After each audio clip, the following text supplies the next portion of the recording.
부터 제82차 물망초 인권 세미나를 시작할 텐데요. 저는 소개받은 인권연구소장 이재원 변호사입니다.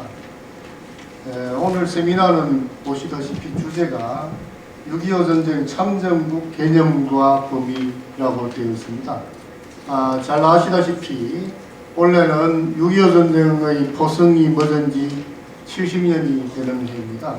그런데 지금까지 6.25 전쟁 참전국이면서도 우리가 참전국으로 제대로 챙겨보지 못했던 나라, 그리고 그런 나라의 청장년으로서 우리 대한민국을 지키기 위해서 큰 희생을 했던 분들에 대한 우리들의 인식이 제대로 되지 않고 있었던 점이 있었습니다. 그래서 우리 물망초에서는 해를 넘기기 전에 이 문제를 꼭 한번 짚어보고 넘어가야 되겠다 하는 그런 생각을 하게 됐고, 그런 취지에서 오늘 세미나를 기획하게 됐습니다.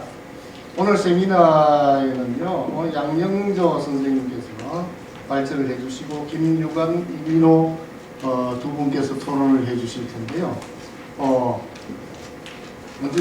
오늘 발제해 주실 분을 먼저 잠깐 소개를 드리겠습니다. 양영조 국가전략연구원 연구위원께서는 국가보훈부 현충시설 심의위원도 하고 계시고, 또 국가기록원 해외 자료 수집 심의위원도 하고 계십니다. 그리고 국방부 군사편찬연구소에서도 일을 하셨습니다.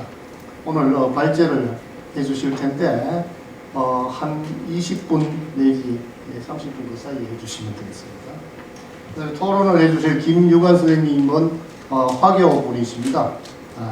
선친께서 6.25 전쟁에 참전을 하신 그런 분이시고요. 지금은 제한화교 참전동지선교회 회장을 하고 계십니다. 의정부에서 화교 학교 이사장도 하고 계십니다. 그리고 선친께서 운영하시던 그런 레스토랑도 지금 운영하시는 걸로 알고 있습니다. 그 다음에 마지막으로 이민호 선생님께서는요, 통일일보 서울지사장을 하고 계십니다. 통일일보는 일본 신문입니다. 저서로는 제일기업호의 모국사랑, 민단 70년사 한국어판, 마이니치 리더 등등의 책도 많이 있으신 분이신데요. 토론하실 분들은 15분 내외 정도 토론을 해주시면 되겠습니다. 이 오늘 토론은 대개 참전국임에도 불구하고 별로 참전국 취급을 받지 못했던 그런 나라들 중에 일본과 대만 중심으로 얘기가 될 것 같은데요. 그 이외에도 다른 나라들 얘기도 잠깐 언급은 되겠습니다.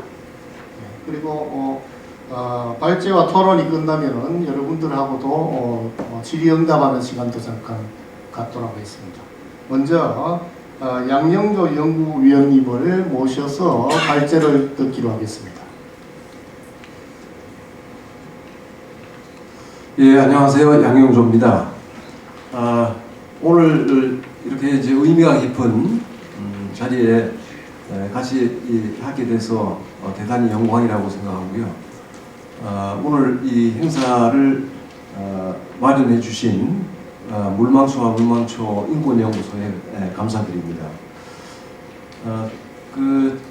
저는 6.25 전쟁의 국제사회에서의 문제에 관련해서 평소에 늘 관심을 가져왔습니다만은 오늘은 방금 좌장께서 소개해 주신 것처럼 저는 일본 문제에 국한해서 요약해서 말씀을 드리고자 합니다.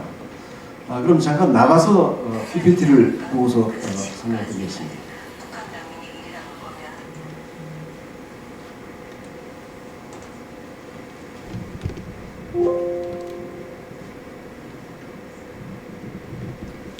예, 제가 오늘 발표를 할 순서는 전쟁 발발과 일본의 변화라고 하는 큰 주제 하나고요. 6.25 전쟁 기간 동안에 일본이 병참 기지로서의 어떤 역할을 수행했던 부분, 그 다음에 그 전쟁 기간 동안에 소련 그 북한 지역 동서해역에 뿌려놓은 규례 한 3,000여 개 이상이 있었습니다만은 그 규례를 소개하는 그런 그 역할을 했었습니다. 이제 규례 소외 작전 관련 문제. 그 다음에 이제 전쟁 때 그 많은 그 인력들이 일본인 인력들이 전투 근무 지원을 수행을 했었습니다. 그래서 이 네 가지 정도로 이제 나누어서 발표를 하고자 합니다.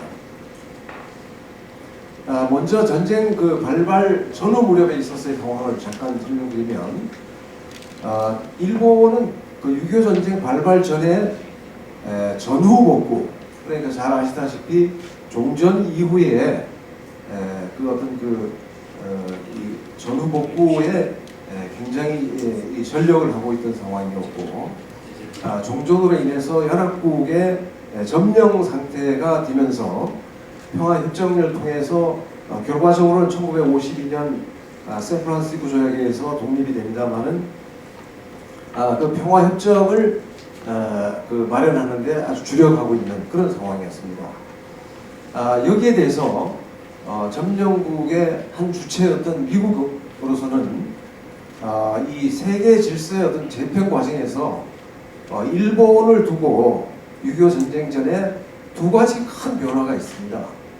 첫째는 일본 중심의 경제 지역 통합 전략이라고 해서 일본을 동아시아의 시장 배후지로서 설정을 해서 일본을 육성하는, 경제적으로 육성하는 그런 프로그램을 이제 만들고 있었고요. 그 다음에 또 하나는 일본의 평화 기본적인 그 미국의 일본 정책은 비무장 정책이었는데 1950년 들어서부터 소위 이제 방공 기지를 강화하기 위해서 역코스 정책을 이제 펼치기 시작합니다. 그래서 그 핵심이 일본의 재무장 정책을 이제 검토하는 겁니다. 그래서 6.25 바로 전에 이미 그 미국은 대일본 정책이 있어가지고서 지역 통합 경제 전략, 그 다음에 재무장 정책 이걸 이제 수립하고 있었다라고 이제 이해를 하시면 될 거고요. 이런 정책 두 가지 큰 핵의 정책은 전쟁 6.25 전쟁의 발발로 인해서 결국 본격 이제 추진되는 계기가 됩니다. 미국의 두 가지 축의 이 정책은 물론 일본의 전후 복구 문제와 이 일본 독립의 문제와 사실은 거의 맞물려서 돌아가는 거죠.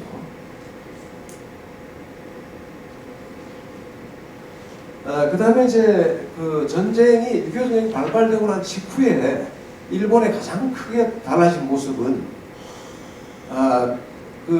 일본에 주둔해 있던 미군이 대거 한반도로 투입이 되면서 일본이 소위 방어 공백 지역으로 남게 된 겁니다.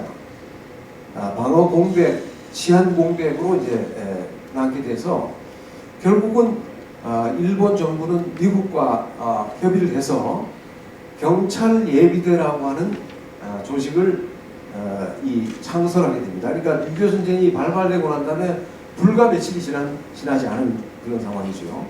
그래서 잘 아시다시피 경찰 예비대라고 하는 것은 지금 자위대의 바로 전직입니다. 그래서 자위대가 이때 이제 창설이 되는 볼 수가 있고요.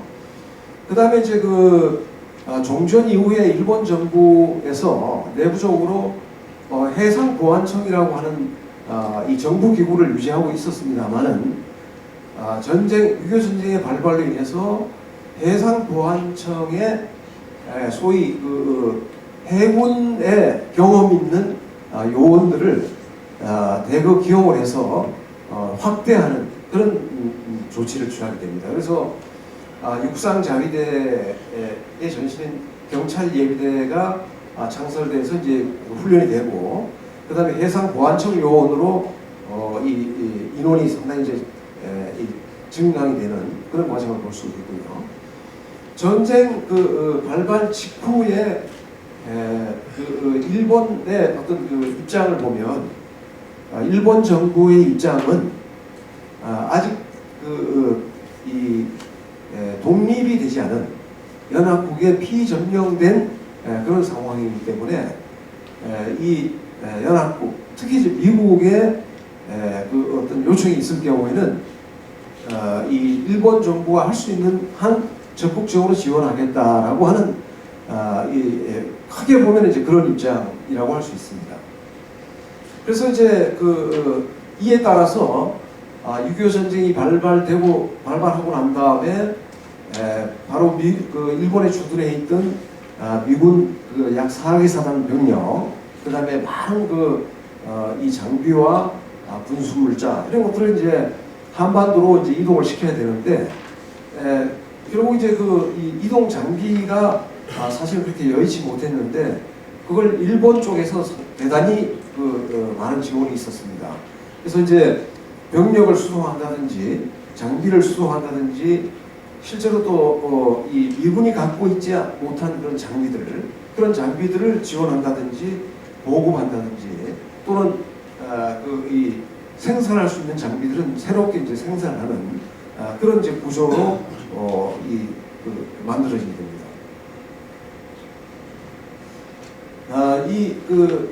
병창 TC 역할을 수행한 부분에 관련해서 아주 요약해서 말씀을 드리면, 일본이 이제 6.25 전쟁 발발하고 난 다음에 그 전쟁 기간 동안에 군수품을 이제 생산해서 유엔군에 미군 또는 유엔군에 이제 보급을 하게 되는데 전쟁 발발 바로 1년 뒤에 국가 총 생산의 46%가 이제 증가하는 그런 걸 볼 수 있고요. 액면으로는 약 3억 4천 불 정도로 이제 해당되는데 굉장히 큰 규모입니다.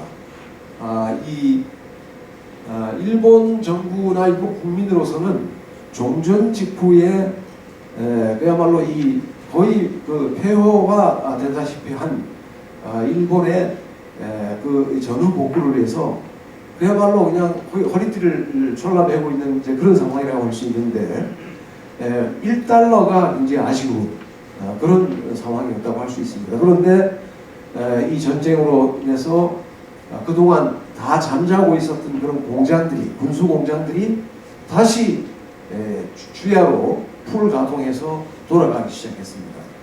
그렇게 해서 전쟁 기간 3년 동안에 약 25억 불 정도의 증가를 하게 되죠. 여기에는 이제 주로 이제 장비 무기를 보면 대전차 지뢰라든지 자동차를 생산 보급한다든지 또는 이제 병력들의 의약품이라든지 피복, 섬유류라든지 기계류 이런 것들을 거의 이 주문 받는 대로 굉장히 다양하게 이제 생산하기 시작합니다. 결국 이제 52년부터는 항공기까지 이제 생산을 해서 이 미군에게 보급을 하는 이제 그런 상황이고, 박격포라든지 함정이라든지 이 생산을 이제 확대해 나갑니다. 그래서 이제 전쟁 기간 동안에 이제 대전차포를 7,600여 군 정도를 이제 생산해서 보급을 했고요. 로켓탄을 450만 발 정도의 생산을 해서 보급을 하게 되는.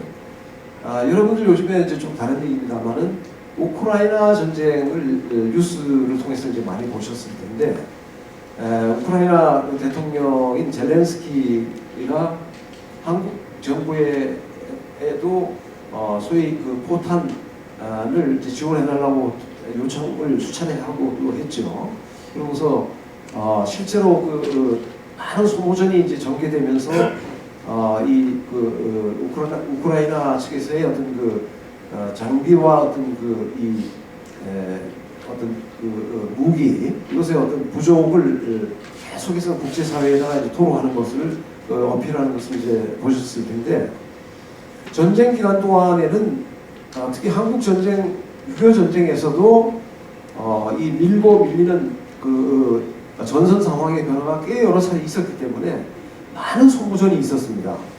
그러다 보니까 이 포탄의 부족을 지금 우크라이나 이상으로 이제 부족함을 느꼈는데, 그걸 이제 미국 또는 하와이 이쪽에서 이제 이렇게 공수해서 또 오고 있지만 실제로 바로 옆에 일본의 그 모국 기지에서 생산과 수송까지 담당을 해서 이렇게 했다라고 하는 것은 굉장히 그것도 이 450만 발 정도라면 엄청난 양입니다. 그래서 이런 것들을 사실 우리는 잘 모르고 있었습니다. 그래서 이제 리츠웨이 사령관이 이 전쟁이 끝난 다음에 일본에 대한 어떤 역할 문제를 놓고서는 뭐라고 얘기를 하셨냐면, 일본의 기지가 없었다면 전쟁은 3개월도 유지하지 못했을 것이다, 이렇게 이제 평을 한 것이 있습니다.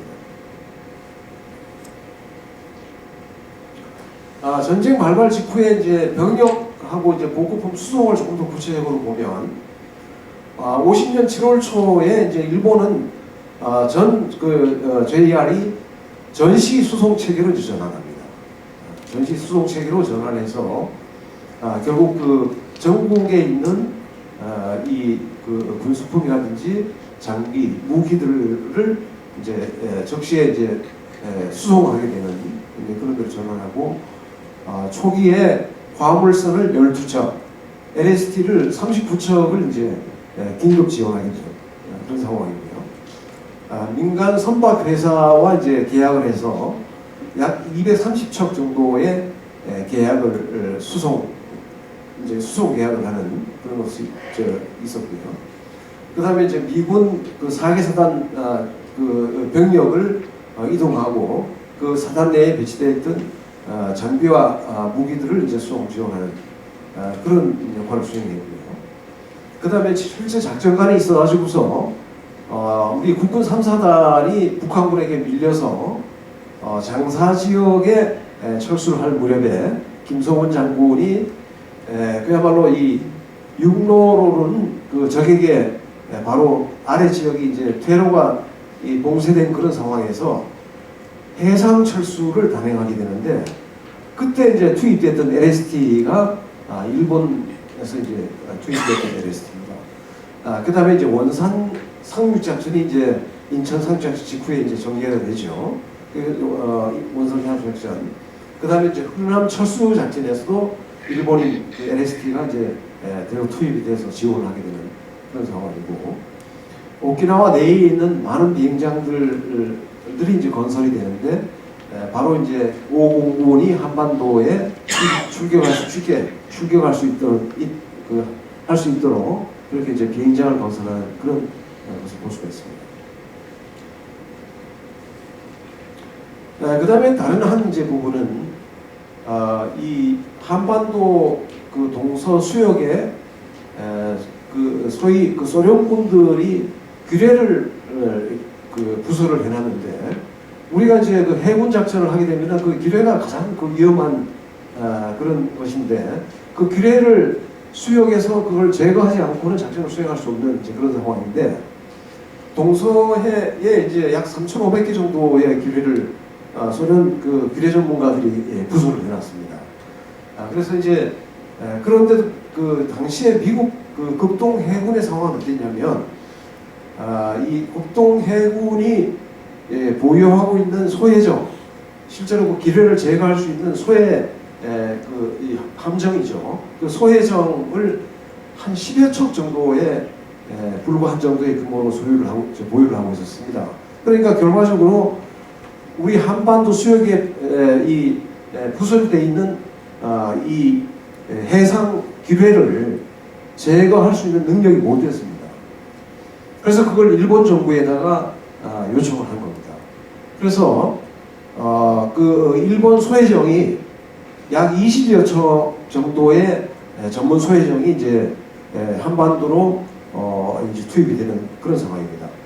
그런데 제가 이제 자료를 보니까 이때에 그 일본 특별 소해대라고 하는 것이 편성이 되는데, 그 명령 계통은 메가더 장군이 요시다에게 수상에게 이제 그 요청을 해서 요시다 수상이 오쿠보 해상보안청장에게 명령을 하는 이런 계통으로 이제 하달이 됐습니다. 그러니까 이제 아까 말씀드린 대로 해상보안청이라고 하는 것은 결국 그 일본 정부의 조직 내에 있는 소위 해상보안청에 소속된 인원들은 일본 공무원의 이제 신분인 거죠. 그렇게 해서 이제 그 결과적으로 일본 소해령 20척, 그 다음에 순시선 4척, 시항선 1척, 그 수송선, 화물선 66척이 소위 일본 특별 소해대라고 하는 이름으로 편성이 돼서 동서해역에서 이제 이 소해 작전을 하게 됩니다. 여기에 이제 그 특별 소해대 대장은 구 일본 그 해군 그 대령 대자인 다무라 대자가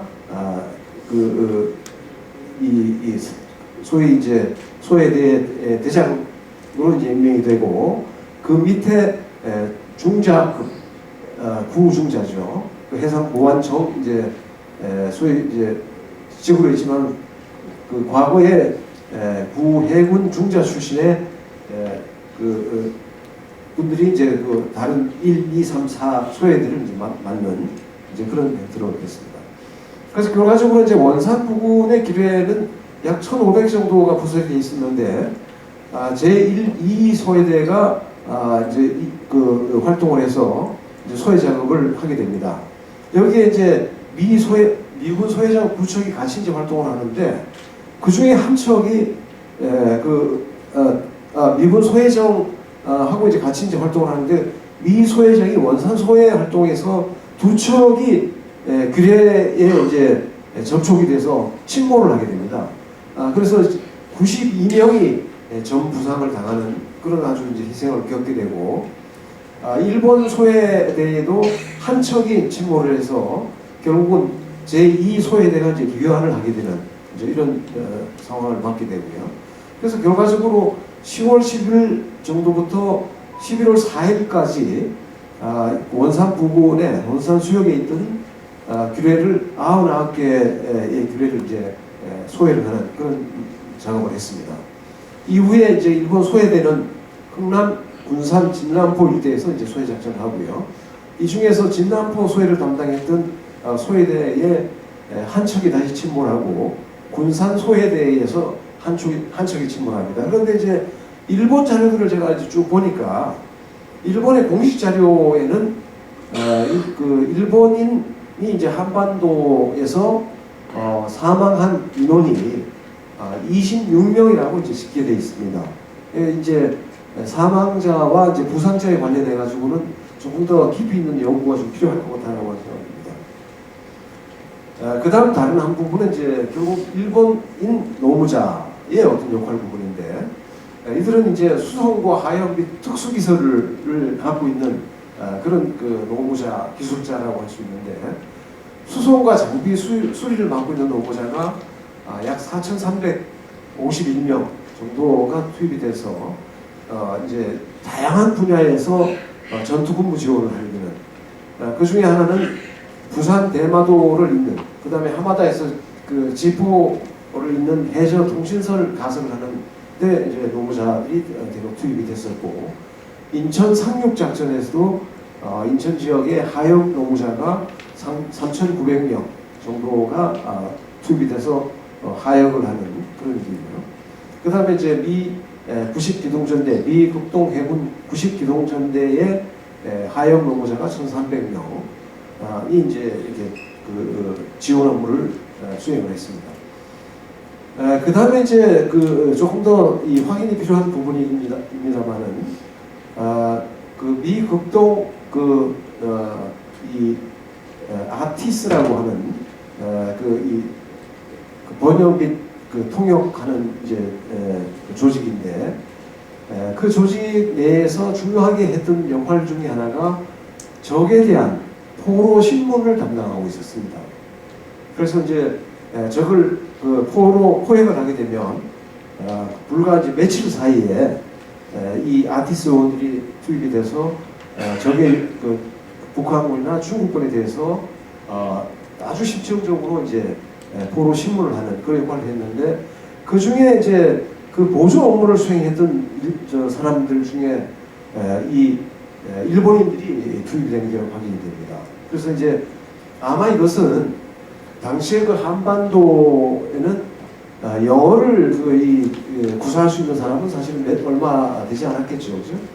아까 우리 저 학생이 영어로 자기 소개도 하고 미국에 연수한 그런 감상에 관해서 이렇게 얘기도 하고 있는데 지금은 이 대한민국 전체 국민들 중에 영어가 가능한 사람들이 굉장히 많습니다만은 당시에는 영어가 거의 소통이 안 됐습니다. 그런데 일본에 점령된 지가 불과 5년 정도 남짓된 그런 시점이기 때문에 일본어는 웬만하면 다 통했습니다.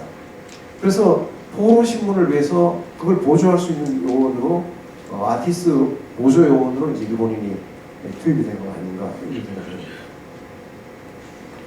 그런데 이제 이 많은 인력의 일본인 노무자가 한반도에 들어와서 이제 활동하는 것이 확인이 되니까 이것이 그 한국 정부에서 이제 체크되어서 이승만 대통령이 이제 그 연합 유엔군에 이 공식적인 이제 항의를 전달하고 그 인원들은 반드시 한국인으로 대체해야 된다라고 이제 얘기를 하는데 그것이 그렇게 간단한 문제는 아니었습니다. 왜 그러냐면 작전은 지금 실시간으로 지금 전개되고 있고 그 작전에 필요한 이 항만 하역자라고 하면 지금은 우리 그 항구 도시에 항만 하역을 하는 특수한 그 기술을 가진 항만 노무자들이 있습니다.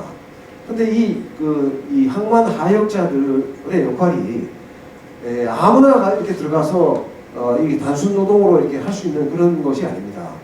아주 특별한 기술이 경험 있고 항만 하역을 할 수 있는 특별한 기술이 필요한데 미군이나 유엔군의 입장에서는 그 인력이 절대적으로 부족했고 한국인은 별로 없었어요. 그러다 보니까 불가피하게 이제 일본 정부에 요청을 해서 이제 투입이 되는데 이제 결국 대통령까지 나서서 항의를 하게 되니까 단계적으로 이걸 대체해 나가겠다라고 하는 이제 그런 입장을 전달했고 그것이 이제 단계적으로 조금 축소되긴 하지만 여전히 그 전쟁 그 정전 때까지는 유지가 되는 그런 상황을 볼 수 있습니다.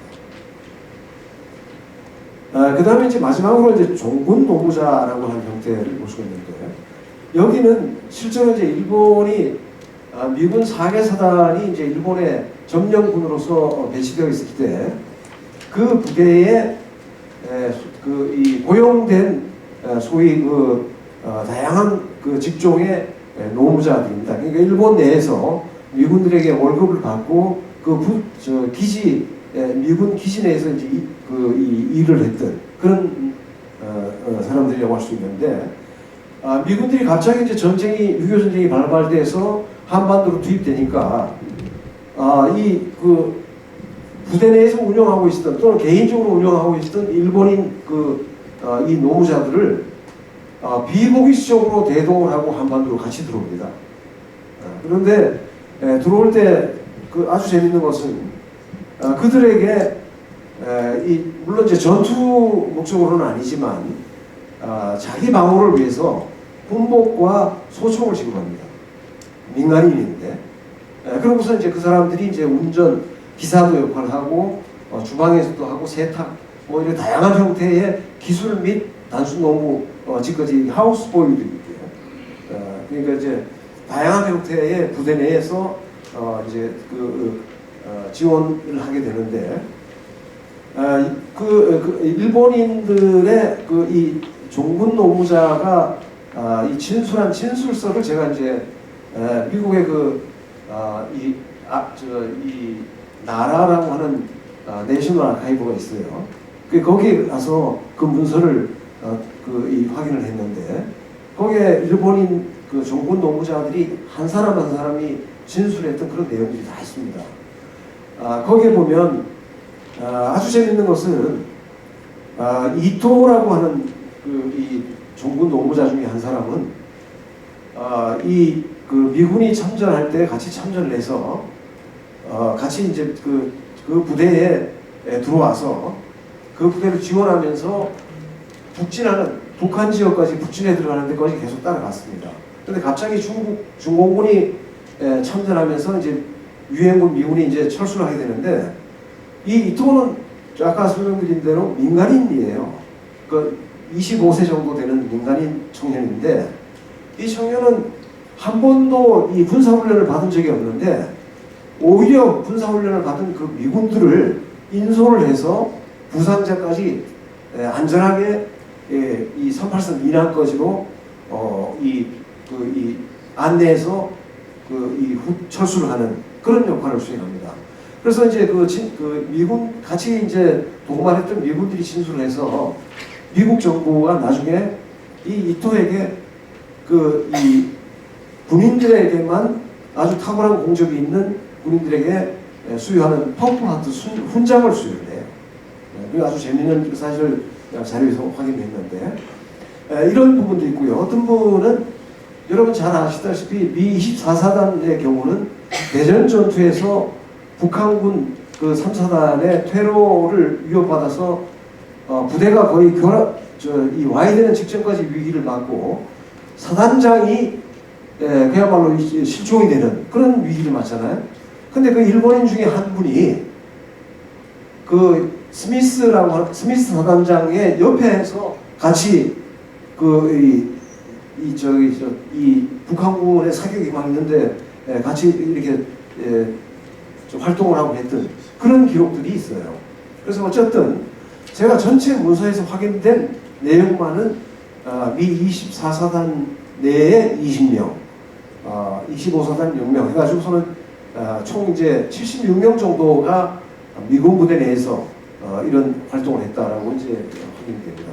그런데 이제 유엔군 사령부와 이 극동군에서 이제 파악을 해서 이들의 유무가 당시 공산군 측에서는 일본군이 참전했다 또는 뭐 어떻게 했다 이런 부분들이 국제사회에 계속 비난하는 얘기가 있었습니다.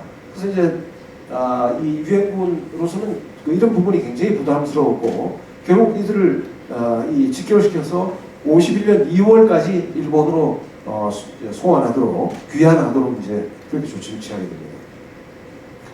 예, 지금 뭐 이게 많은 내용을 사실은 제가 이제 이 내용은 3편의 이제 논문을 쓴 내용을 여러분에게 아마 처음 들으신 내용들이 많을 겁니다. 그래서 그런 부분을 요약해서 이렇게 말씀을 드렸는데 너무 이제 뭐 시간이 없고 이렇게 빨리 이렇게 핵심만 전달하다 보니까 제대로 이해가 안 되셨을 수도 있을 것 같습니다. 조금 이따가 토론하는 과정에 혹시 그 의문이나 또는 추가적인 설명이 필요한 부분이 있으면 그때 다시 해드리도록 하겠습니다. 예, 감사합니다.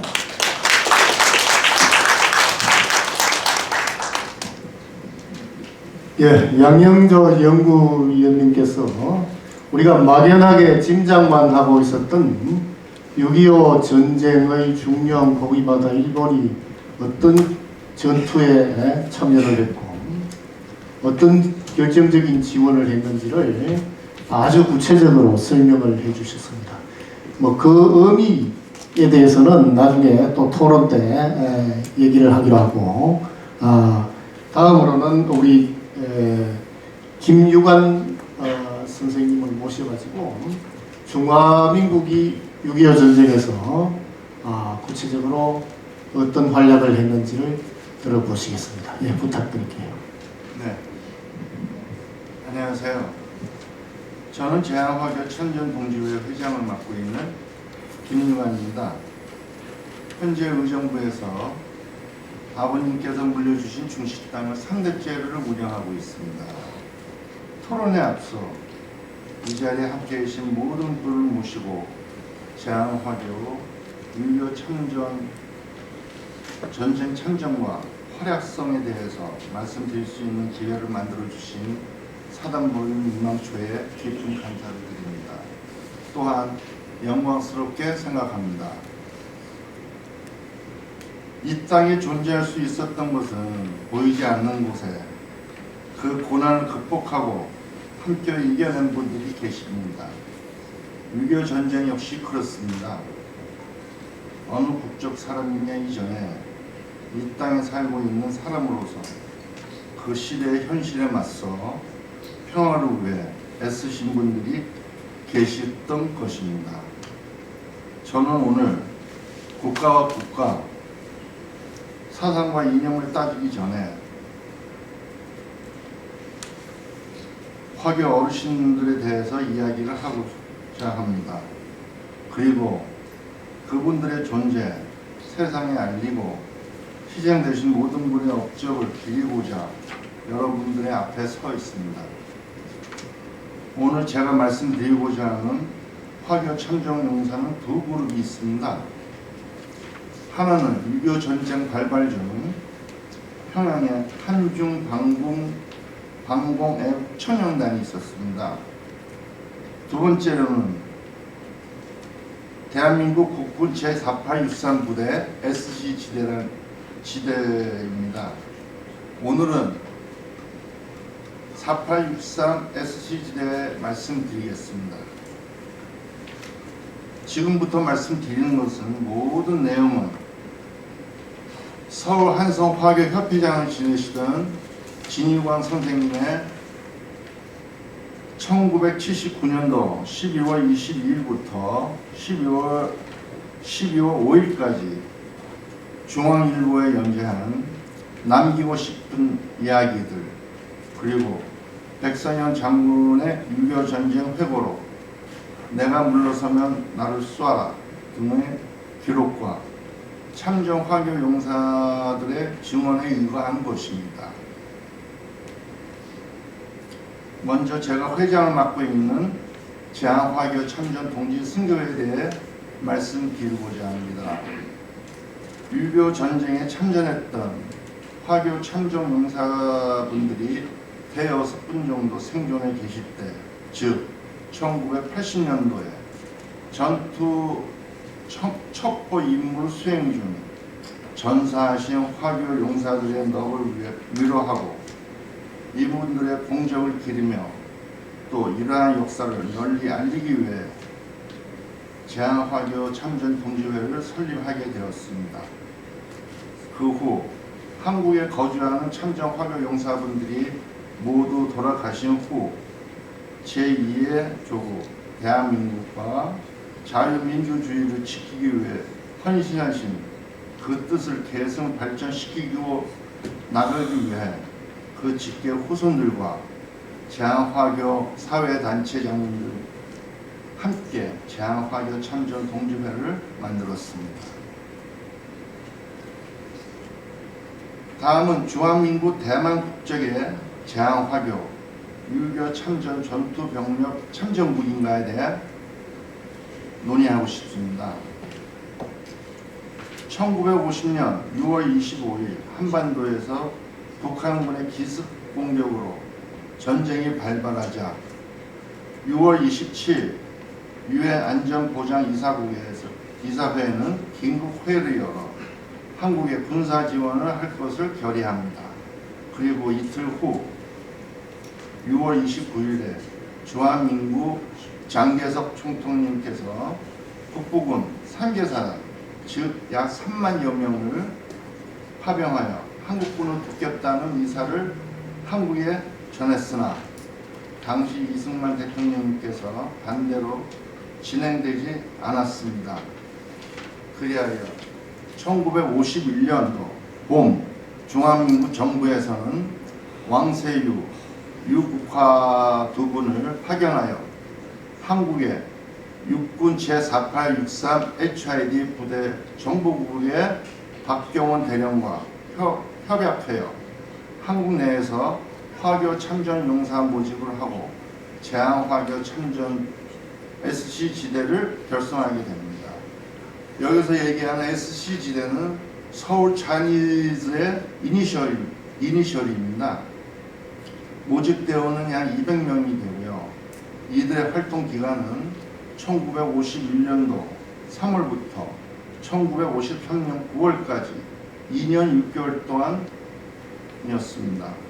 이 중 무장 공작대원은 약 70명이 뽑히고 공작대원은 문산에서 10주간 공작훈련 받은 후 12명 단위로 소조로 형성해 전방 HID 부대에 배치하였습니다.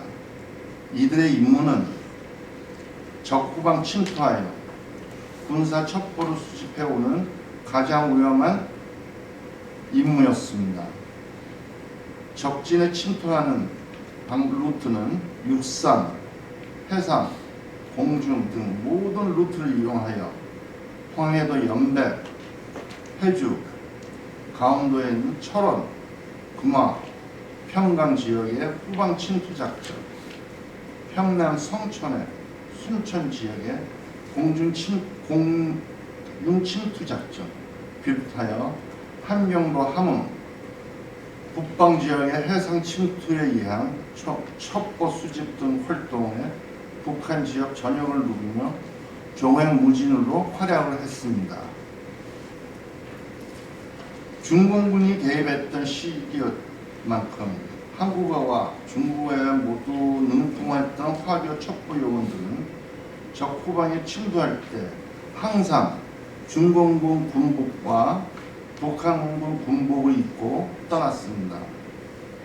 적진에서 중공군을 만나면 재빨리 북한 군복으로 갈아입고 인민군 행세를 했고, 인민군을 만나면 중국어를 해대며 중공군 행세를 하며 위기를 넘길 수 있었습니다. 그래도 적진으로 침투하여 첩보 수집을 한다는 것은 생명을 거는 모험이었습니다. 침투 공작 횟수가 늘어갈수록 돌아오지 못한 확률이 커지기 마련입니다. 저희 아버님과 함께 SC지대의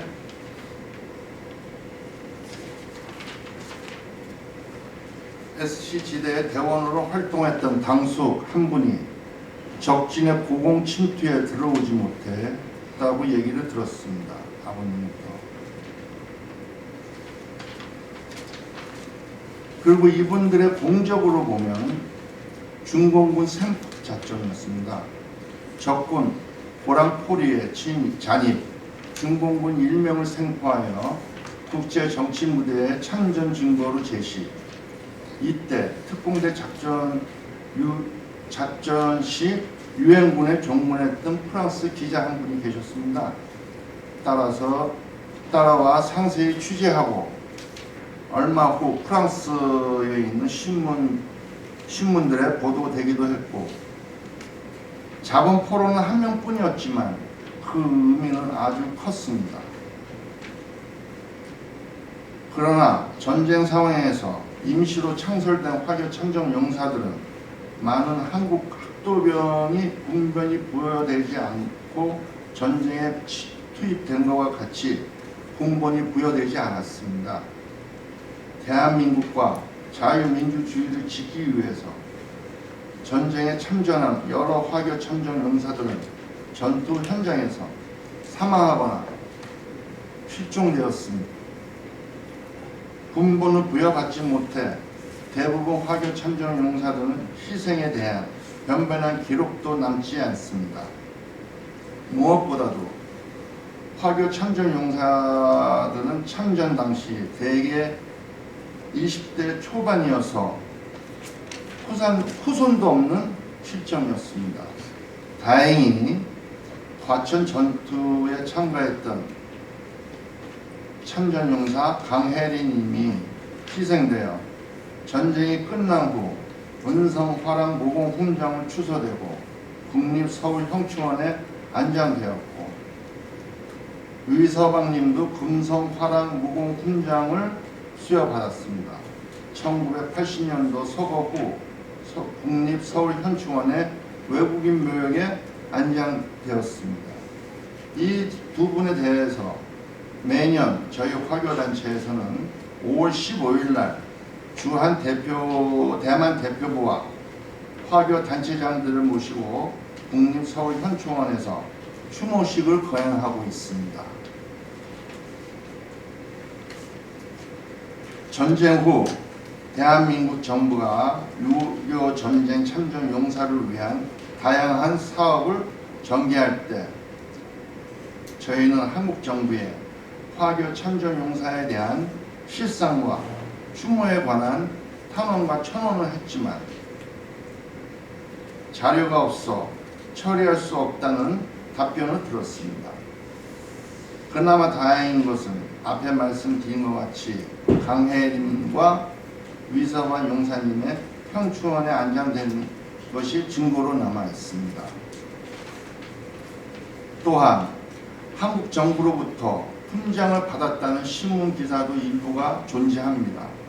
1971년 12월 4일에 한국 법무에서 확인된 53명의 화교 참전 용사가 종기장을 수여받았습니다. 또한 1975년 9월 3일에 화교 참전 용사 10명이 한국 정부로부터 보고 포장증을 수여받았습니다. 다음은 제한화교 유교 참전 동지 승계회의 바람을 말씀 올리겠습니다. 유교 전쟁 총성이 멎은 지도 언 70년, 젊은 세대에게 점차 잊혀진 전쟁으로 기억되고 대한민국 국제사회의 지원을 받던 빈곤 국가에서 이제는 약소국부를 지원하는 선주국의 지위에 올랐습니다. 이제는 유교 전쟁의 전쟁사를 규명하는 차원에서도 화교 참전 용사의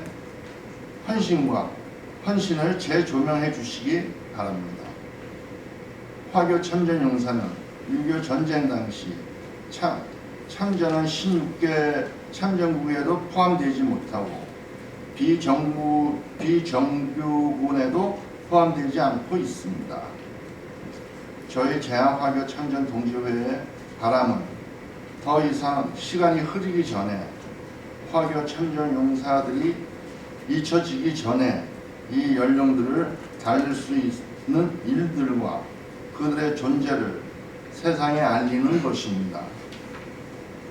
매년 6월이 되면 호국 봉헌의 달로 지정해 호국 영령을 달리는 다양한 행사를 진행하는데 이때 가끔 참전 화교 용사를 다루는 컬럼을 쓰는 언론인들이 계십니다.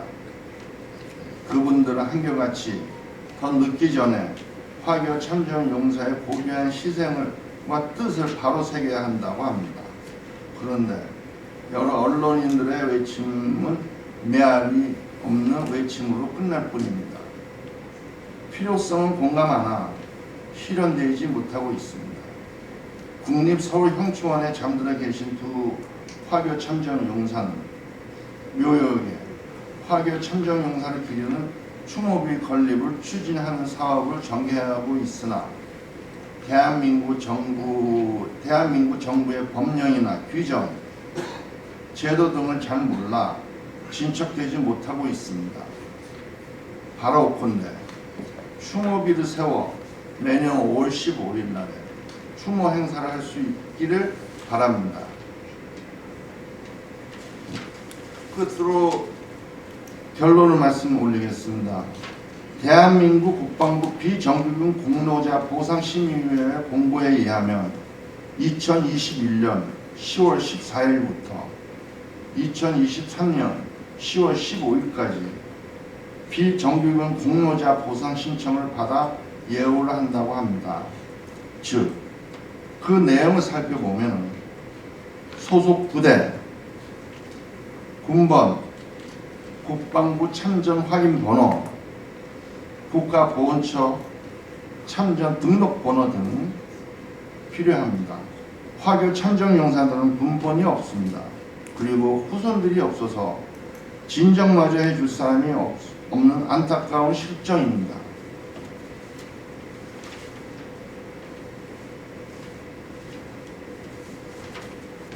매해 6월이 되면 화교 참전 역사에 대한 형식적인 관심이 아니라 유교 전쟁 참전 화교 용사의 추모할 수 있는 추모비라도 건립해 화교 참전 용사 후손들과 대한민국에 거주하는 화교들의 간절한 뜻을 모아 청원을 올립니다. 생업이 건립으로 대한민국을 위해 목숨을 바쳐 싸웠던 화교들의 자긍심을 가지고 살 수 있었으면 하는 바람입니다. 끝으로 감사하고 싶은 분들이 있습니다. 우선 오늘 사단법인 물망초 박선영 이사장님과 정수환 예비역 장관님, 그리고 권태호 예비역 중장님, 국군방송 김영수 작가님, 한명희 교수님, 재앙화교 단체장님들, 저희 재앙화교 참전 동지 승교회를 위해 애써주신 많은 분들께 이 자리를 빌어 감사의 말씀을 전하면서 토론회를 마치겠습니다. 감사합니다. 예, 김유관 회장님 토론을 들으니까요. 우리가 한 20년 전에 왜 이런 세미나를 열지 못했을까? 이분이 말씀하시는 그런 화교들의 활약을 왜 그때 기록할 생각을 못했을까? 뭔가 보답할 생각을 그때는 왜 못했을까? 그리고 그분들을 기억할 수 있는 방안을 그때는 왜 찾지 않았을까? 이런 회한이 듭니다. 예. 지금이라도 늦지 않은 그런 여러 가지 방안이 아직 남아있을 수가 있으니까 이 토론의 이 세미나를 계기로 그런 방법을 좀 찾게 되는 그런 계기가 오늘이 되었으면 좋겠습니다. 다음 토론은요. 이민호 통일부 서울지사장께서 해주시겠습니다. 한 15분 정도 안에 해주시면 고맙겠습니다. 네, 안녕하십니까. 오늘 토론의 기회를 주신 물망초의 박선영 이사장님 비롯해서 관계자 여러분께 깊은 감사의 말씀을 드립니다. 통일일보가 어떤 신문인지 모르시는 분들이 많을 것 같아서 짧게 말씀드리면 1959년 1월 1일에 독립운동가 원심창 선생과 통일운동가 이영근 선생이 일본 동경에서 의기투합해서 조국의 평화 통일을 구현하자라는 것을 사시로 내걸고 창간한 민족지입니다. 대한민국의 입장에서 일본 사회에 한국의 소식을 알리고 그리고 제1동포 권익운동 그리고 한일교류에 앞장서고 있는 매체입니다. 저는 이 신문의 서울지사장으로서 현재 대통령실, 국회 외교부, 통일부 등을 출입하고 있습니다. 신문 소개는 이 정도로 마치고요. 바로 본론으로 들어가도록 하겠습니다. 일단 양영조 박사님의 발제문 6.25 전쟁과 일본 잘 들었습니다. 제가 생각하는 논점과 과제를 논하기에 앞서서 양 박사님의 그 발제문에 대한 질문부터 드리고 싶습니다. 첫 번째 질문은요. 미국 정부에 지금 남아있는 6.25 일본인 참전에 관한 기록이 얼마나 정리가 되어 있는지, 그리고 기밀로 설정되어 있던 문서들은 모두가 해제된 건지, 그리고 지금 일본에서도 자체적으로 기록을 갖고 있다고 하는데 미국, 일본 간의 기록의 차이가 있는지 뒤에 좀 말씀해 주시면 좋겠고요.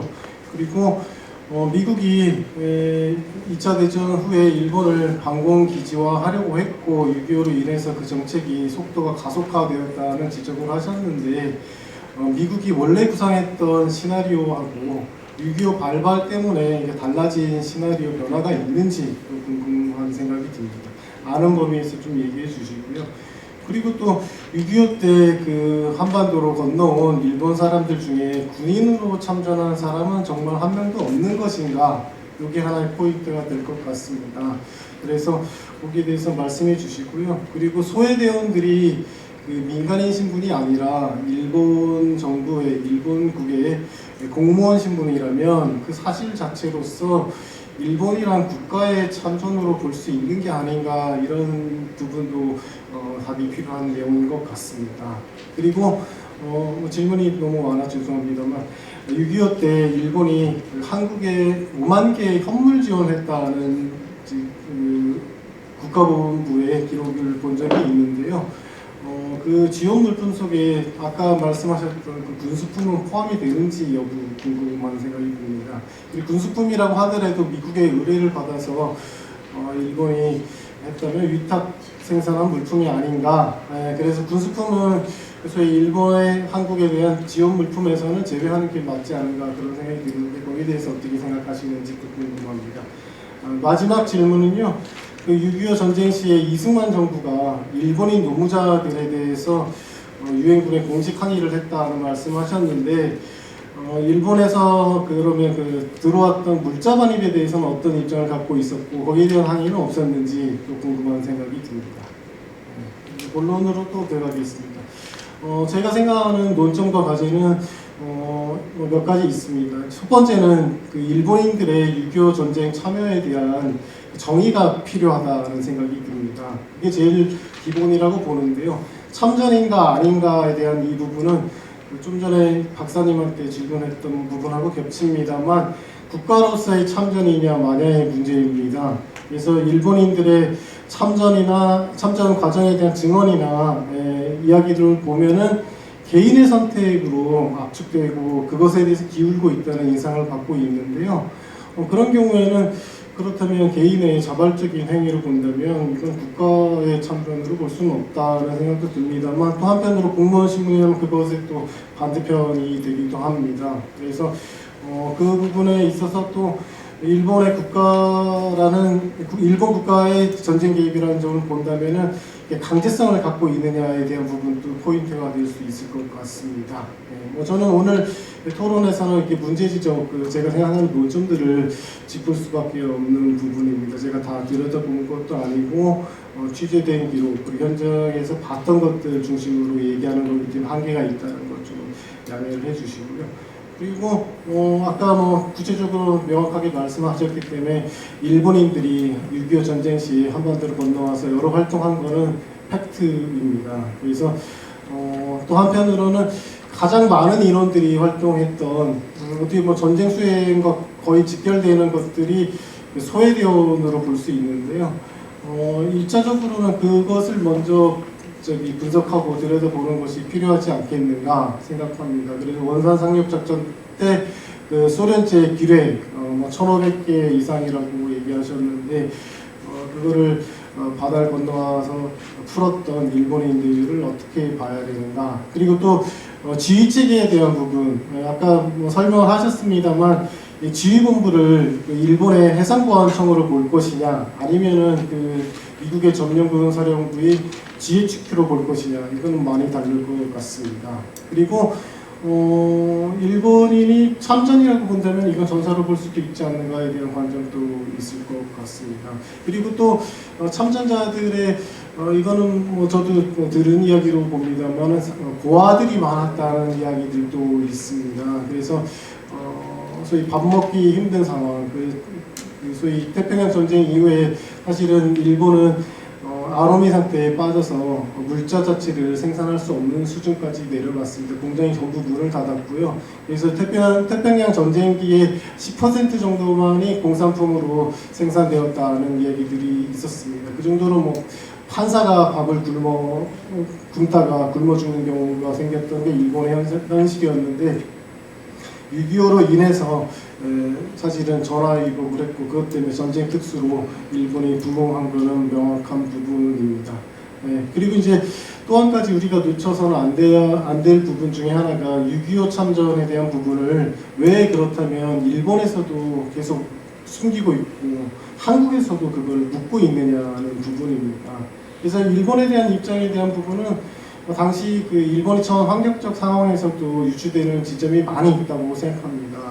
첫째, 6.25 때 일본은 미국의 식민 상태였습니다. 적어도 일본인들이 한반도에 건너오던 시기는 분명히 그랬다. 주권이 없는 나라가 점령군인 GHQ의 명령을 따를 수밖에 없었다. 그 점이 있고요. 그리고 소위 일본의 재무장을 금지한 이른바 평화헌법이라는 것도 GHQ가 만든 결과물, 미국의 명령에 의한 부분이었다고도 볼 수 있습니다. 근데 그거를 인정한다고 하더라도 이게 일본의 전쟁 개입이 아니라 할 수 있느냐는 부분이 논점은 걸립니다. 왜냐하면 국가 참전으로 판단을 한다면 1945년 7월에 그 미국, 영국, 중국이 포츠담에서 그 일본의 항복 조건 그리고 일본 점령지 처리 조건에 대해서 합의를 한 그 포츠담 선언이 있습니다. 그렇다면 거기에 대해서 위반 소지가 생기게 되거든요. 이 문제 때문에 미국에서 일본인의 6.25 때 그 참전, 6.25 때 개입되어 있는 부분에 대해서 숨기려고 했던 것이 아닌가, 국가기밀로 설정했던 것이 아닌가 싶고요. 마찬가지로 그것이 또 평화헌법의 위반 소지로 이어질 수 있습니다. 그리고 이제 조금 더 깊이 들어가면은 또 하나의 논점은 일본이 그 독립이 명확하게 선언된 1952년 4월 28일 그 샌프란시스코 강화 조약이 발효됐던 시점. 그때는 뭐 48개 연합국가 일본 간에 이루어진 합의가 있었죠. 근데 합의가 이루어진 날짜는 1951년 9월 8일입니다. 그래서 9월 8일 이후에 일본인이 한국으로 넘어왔을 때는 또 다른 문제가 되지 않을까.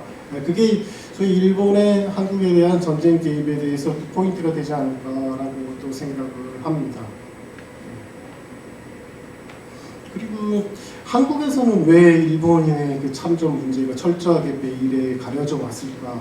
저는 어릴 적에 배웠던 6.25 전쟁, 요즘 세대가 배우고 있는 6.25 전쟁 이미지도 크게 다르지 않을 것 같은데요.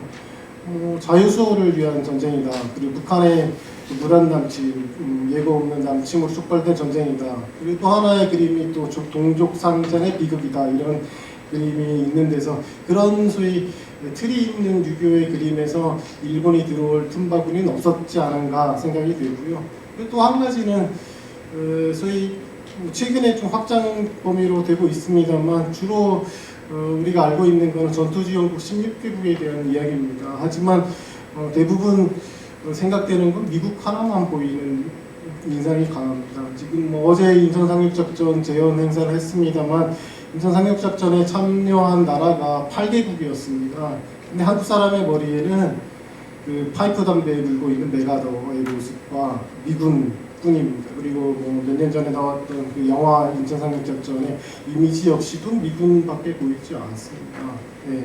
그리고 또 일본을 철저하게 배율에 가질 수밖에 없었던 부분 중에 하나는 그 피해자, 우리가 영원한 피해자라는 인식이 같이 있지 않은가라는 생각도 듭니다. 일본 사람들은 역사의 끝까지 죄인이어야 된다는 그런 일제라는 고착관념이 한국 사회에 계속 남아있지 않은가라는 생각이 듭니다. 소위 이른바 일본 알러지가 계속 한국 사회에 작용하고 있다는 인상을 지울 수 없고요. 그래서 영원한 가해자인 일본으로부터, 영원한 죄인이어야 된 일본으로부터 뭔가 도움을 받았다는 건 우리가 있을 수 없는 일로, 그리고 뭐든 인정할 수 없다고 생각하지 않은가라고도 생각도 듭니다.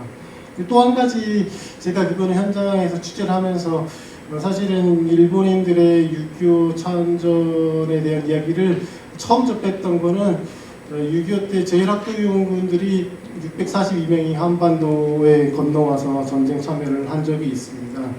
근데 이분들의 전쟁 참여에 대해서는 세계 최초의 재외국민 구국 참전, 그리고 한미연합군의 스타트, 카투사의 원조, 뭐 이런 식의 평가들이 가능한데요. 그거 역시도 뭐 한국 사회에서는 그렇게 평가를 높게 받지 않고 대수롭지 않은 일로 받아들여지는 경향들이 있었습니다. 그 역시 일본 알러지하고 관계되지 않은가라는 생각이 들었고요. 근데 제가 그 취재를 하면서 흥미로운 거는 그 미국 CBS에서 52년 9월에 한국전쟁에 나타난 코리안 유령 부대라는 기사 타이틀의 내용이었습니다. 그 내용을 보면 그 참전하고 있는 사람들이 일본인이 아니라 일본에 살고 있는 한국 사람이다라는 표현을 하기 위해서 그런 타이틀을 붙였는데, 저는 그게 일본인의 참전을 숨기려고 한국 사람의 참전이라는 것을 미국 언론에서 좀 흘린 게 아닌가, 리크한 게 아닌가, 그런 의심도 좀 들었었습니다. 그리고 뭐 결정적인 거는 역시 또 한국 사회, 한국 정부의 이중 스탠스의 문제입니다. 6.25 전쟁 참전 그리고 외국인에 대해서 보호 행사들을 각종 여러 가지를 하고 있는데요. 16개국 전투지원국에 대한 보호 개념은 뭐 명확하지만 그 그 확대해서 뭐 멕시코, 모로코, 아일랜드, 수리남, 푸에르토리코 뭐 이른바 자기 나라 소속으로 출전한 게 아니라 남의 나라 소속으로 배속국으로 출전한 나라들, 그 물자 지원국에 대해서도 그 자유를 수호했다 해서 고마운 외국인으로 감사를 표하고 있습니다. 그런데 일본은 왜 그렇게 많은 희생자를 냈고 엄청난 현물 지원도 했고, 그리고 소위 소해부대에 들어왔던 사람 1200명이 좀 넘는데요. 그 사람들 숫자로 본다면 소위 그 전투지원국에 속해 있는 프랑스보다도 인원이 더 많은 것 같습니다. 예, 그런데도 일본에 대해서는 모르쇠로 일관되고 있는 이 부분, 한국 정부가 그 일본인의 유교 참전 문제에 대해서 계속 판도라의 상자로서 볼 것인가, 묻지 않을 수 없는 부분이라고 생각합니다. 네, 이상입니다.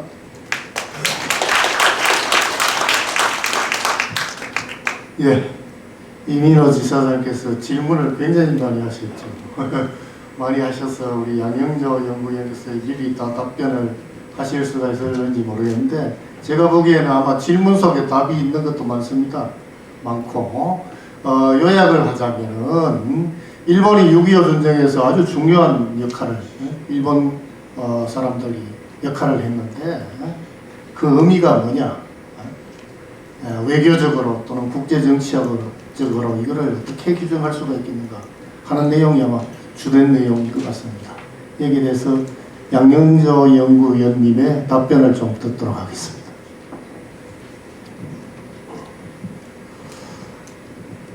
예, 그 질문 감사드립니다. 답변에 앞서서 제가 이제 일본 문제에 관련해서 이제 관심을 가진 것은 한 20년 정도가 넘은 것 같습니다. 그런데 아까 그 질문 코멘트를 하신 내용 중에 일본 문제에 관련해서 애써서 외면하는 그런 분위기에 관해서 지적을 해주셨는데, 상당히 복잡한 사실은 여러 가지 문제가 내재되어 있죠. 그런데 어쨌든 이 사실관계에서는 지속적으로 관심을 가져야 된다라고 하는 말씀을 드립니다.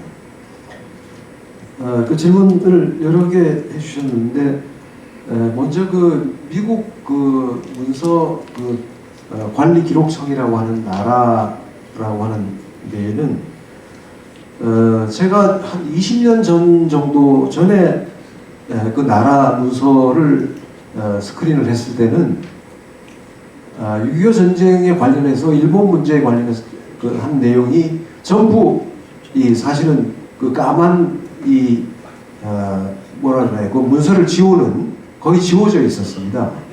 그런데 지금은 아까 말씀드린 대로 미국은 정부 기록 문서를 아키비스트들이 전부 다 체크를 해서 이 문서가 30년 뒤에 공개되어야 될 것인지 50년인지 100년인지 그 문서 공개법에 따라서 공개를 하게 되는데, 어쨌든 20년 전에 제가 미국 자료를 드셨을 때는 일본 문제에 관련해서 언급된 부분 내용은 다 몽골로 다 지워져 있었습니다. 그런데 지금은 아주 상세한 그런 내용까지도 확인할 수 있는 그런 자료들이 다 공개되어 있습니다. 마찬가지로 이제 일본 내에서도 과거에는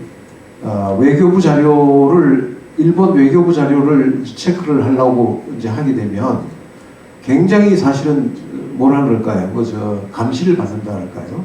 뭐 그런 정도로 했었는데, 지금은 일본 외교부 자료를 스크린해서 이렇게 확인하는데 전혀 문제가 되지 않습니다. 그래서 일본 문제에 관련해서는 나라와 일본 외교부 관련 문서들을 잘 추적해서 정리할 필요가 있다는 생각이고요. 그 다음에 이제 미국의 정책이 6.25 전쟁 발발로 가속화된, 그러니까 실제로 그 시나리오에서 어떤 변화가 있는지라고 했는데, 아마 이 부분은 크게 저는 지역 통합 전략과 재무장 정책으로의 어떤 코스, 이걸로 이제 큰 축이 이루어져 있다는 생각이 들고 실제로 그 변화가 아주 급격한 변화가 있게 되었고요. 그다음에 이제 질문해 주신 내용 중에 6.25 때 과연 일본인 군인은 없었는가라고 이제 하셨는데 제가 이 본 자료로는 이제 군인이라고 그러면 자위대 경찰 예비대 자위대 병력이 이제 들어와야 되는 건데 그 공식 자료에서는 제가 본 적이 없습니다. 그다음에 이제 다만 이제 소외대는 아까 말씀드린 대로 이제 공무원 신분이니까 이 부분을 해석하기가 참 어렵습니다.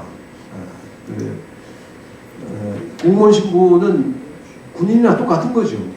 군인이 들어가는 거나 그 해당국에 공무원이 들어가는 거나 뭐 거의 같은 의미라고 외교적으로.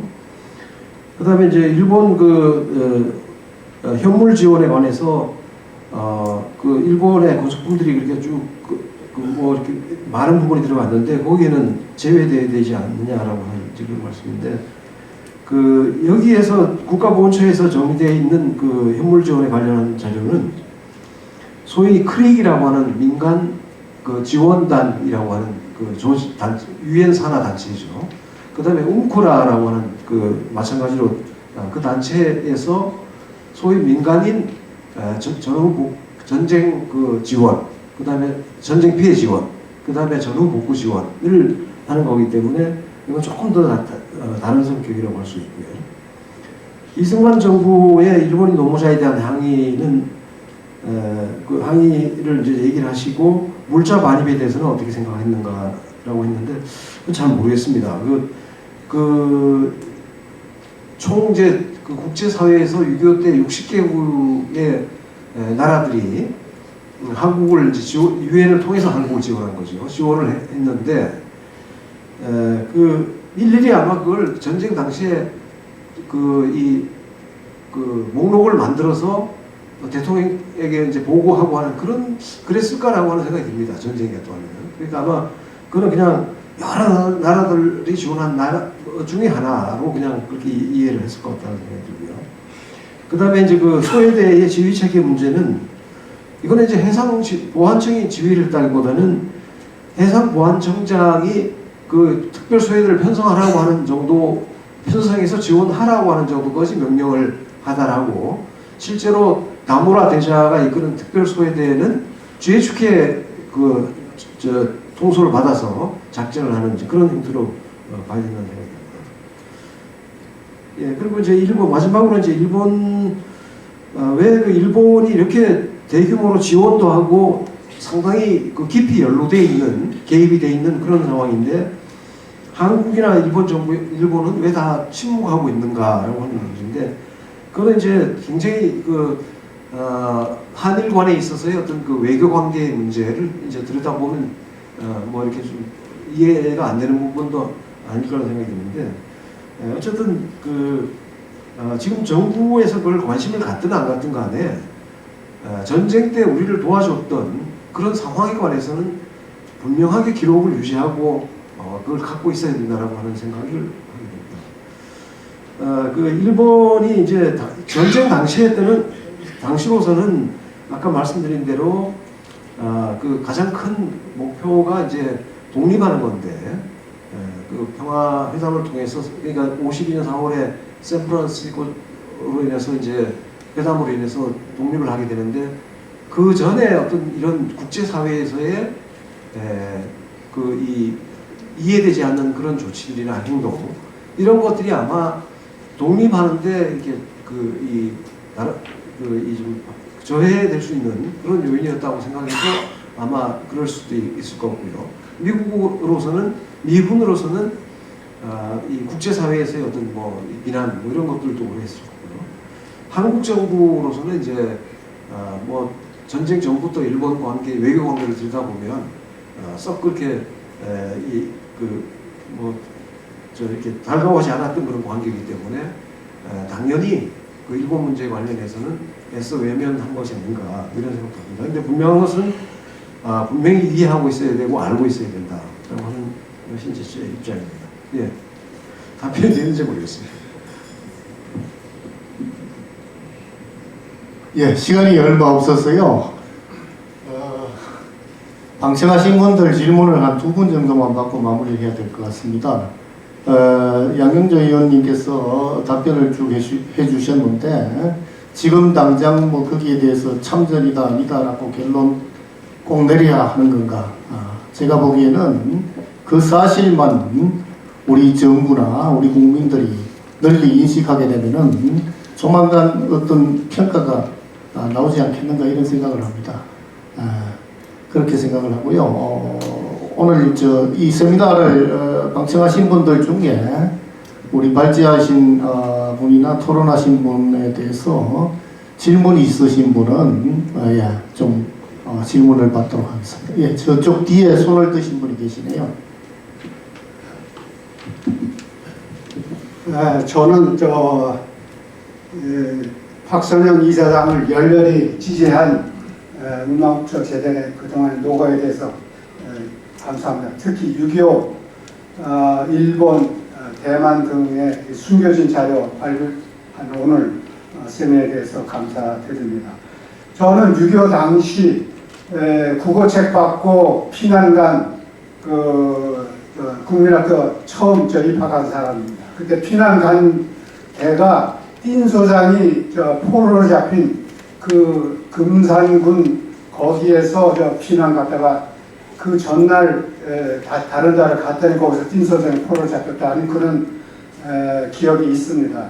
6.25 전쟁이 미국에 의해서 잊혀진 전쟁으로 어정쩡하게 마무리가 돼가지고 이 브루스 커밍스 등 또 우리 종북 주사파에서 굉장히 폄하하고 해서 복잡한 상황이 오늘날 우리나라의 6.25에 대한 지금 상황이라고 보겠습니다. 다행히 새 정부에 의해 가지고 6.25 전쟁에 대한 재평가, 재인식, 해석, 국제적인 인식도 많이 지금 호전돼서 이 자유를 지키기 위해서 잘했다. 발전된 나라를 보면서 요새 재평가돼서 굉장히 다행스럽게 생각합니다.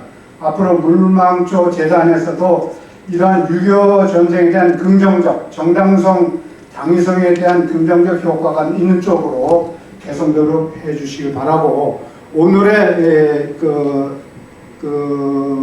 주제에 대한 문제에 대해서 질문 하나 하고 마치겠습니다. 우리나라는 지금 홍길동 얘기처럼 아버지를 아버지로 부를 수 없는 또 외신에서도 내전 상태라고 볼 수 있을 정도로 심각한 이념과 진영 갈등 속에 있습니다. 특히 일본 문제에 나오면은 아직도 죽창가 가지고 반일 선동하는 그런 세력이 상당수가 지금 있는 것이 지금 문제에서 이 문제를 있는 그대로 얘기하기도 어렵고 그렇다고 숨길 수도 없고 하는 것이 지금 이 일본에 대한 문제인데 일본은 51년 9월 8일 샌프란시스코 조약에 우리 6.25 중간에 그 강화 조약이 돼가지고 미군에 의해서 사실 그 지휘된 그런 사실에서 6.25가 참전되지 않나 저는 그렇게 보는데 아까 이민호 기자께서도 그런 얘기를 상세히 했기 때문에 그 상세한 얘기는 생략하고 앞으로 이 활동 방향에 대해서 몇 가지만 얘기하겠습니다. 첫째로 우리 6.25 일본의 문제에 대해서는 이 대내용과 대외용으로 워딩을 좀 구분할 필요가 있지 않나. 그래서 우리끼리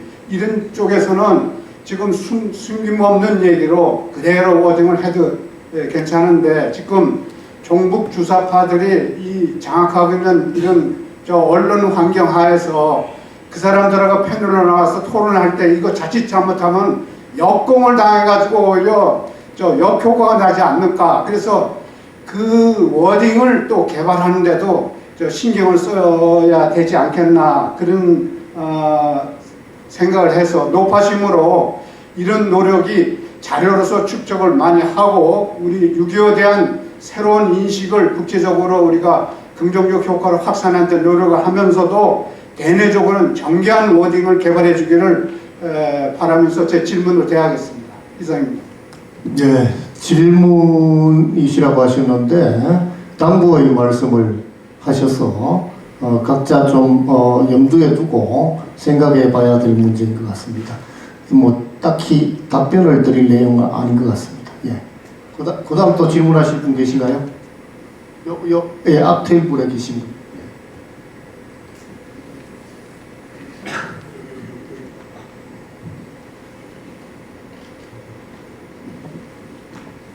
오늘 물망초 포럼 최고의 우리 포럼 오늘 발표라고 생각이 됩니다.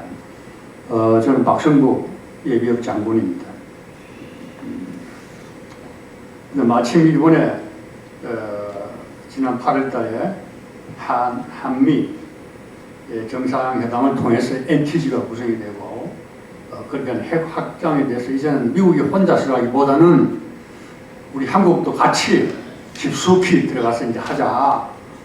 그 다음에 이번 캠프 데이비드에서 한미 정상이 있었는데 지금까지 우리가 한미연합 작전 중심으로 해가지고 한반도 방어에 역할을 했는데 이제는 일본이 같이 한미일 동맹 수준으로 격상해서 한미일 연습도 같이 해나가야 될 시대적인 요청이 아니겠는가. 현재 우리가 안보 상황으로 봤을 때 이렇다고 좀 생각이 되는데 혹시 어떤 생각인지. 저는 한미일 동맹을 격상하고 한미일 연습을 그야말로 북한의 핵 재래식 전쟁에 대응할 수 있는 수준으로 올려야 되겠다 이런 생각을 하고 있습니다. 특히 우리가 일본에 대해서 지금 생각하는데 참 6.25 오늘 발표하신 걸 들어보니까 그야말로 당시에 유엔군이 다 참석했다 하지만은 일본같이 대한민국의 지형이라든가 기상이라든가 한반도 상황을 잘 아는 전문가는 별로 없었겠죠. 그러니까 일본의 역할이 그야말로 메가더 장군이 지휘하는 이 부대에서 대단한 역할을 해서 한반도 전쟁 승리에 굉장히 핵심적인 역할을 했다고 저는 생각이 됩니다. 그 뒤에도 지난번에 우리 박정희 대통령 때도 우리 포항제철 만들 때도 솔직하게 그 가네야마 대사, 일본 위대 대사, 가네야마 대사와 사또 수상, 신일본 제철 회장의 도움에 의해서 한국 포항제철이 이루어지면서 대한민국이 그야말로 철의 하나의 강국이 됐다는 거죠.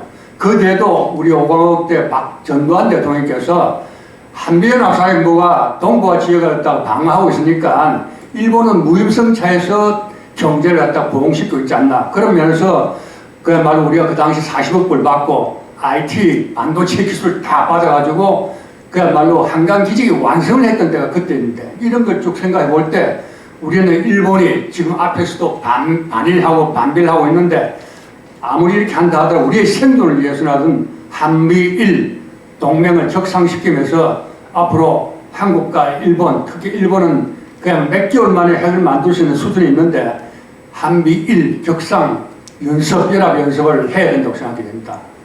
감사합니다. 네. 그 한미일 협력 관계를 완전한 동맹 관계로까지 격상을 시켜야 될 걸로 생각하신다고 하셨는데 여기에 대해서 누가 좀 의견이 있으신 분이 계시면 좀 말씀을 해 주실 수 있으실지 모르겠네요.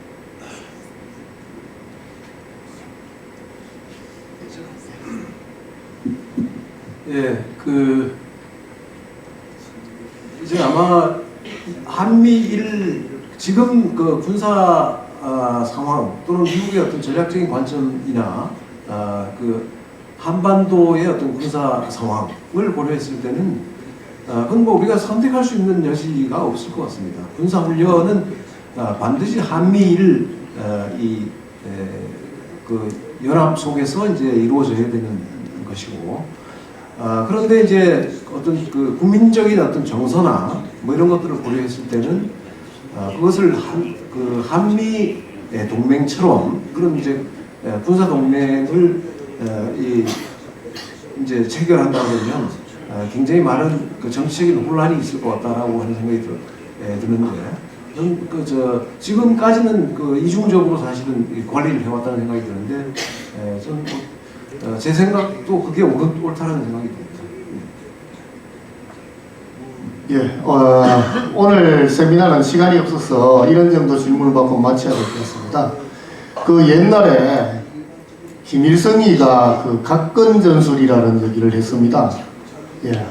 대한민국이란 나라는 일본하고 미국이라는 두 각건으로 유지가 되고 있는 각과 같은 신세라서 하나만 끊어져도 망한다. 그런데 이 각건 전술을 충실히 이행하고 있는 종북 주사파가 대한민국 내에 있습니다. 이런 사람들이 끈질기게 한일 관계를 이간질을 하고 한미 동맹을 해체하는 그런 활동들을 하고 있습니다. 오늘 이 세미나를 들어보면은요, 우리가 6.25 전쟁과 같은 그 절체절명의 위기에서 일본이나 중화민국 같은 화교들 활약도 있습니다만 중화민국 같은 나라들의 존재가 얼마나 중요했느냐 하는 것을 실감할 수 있었으리라고 봅니다. 중국이 자꾸 지금 대만을 침공하려고 자꾸 얘기를 하죠.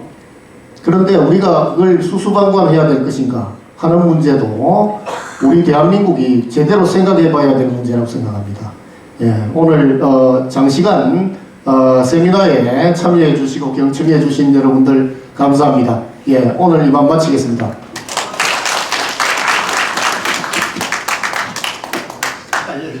네, 이것으로 제82차 물망초 인권 세미나를 마치면서 플로어에 계신 모든 분들은 다 앞으로 나오셔서 세미나 참석 기념 촬영을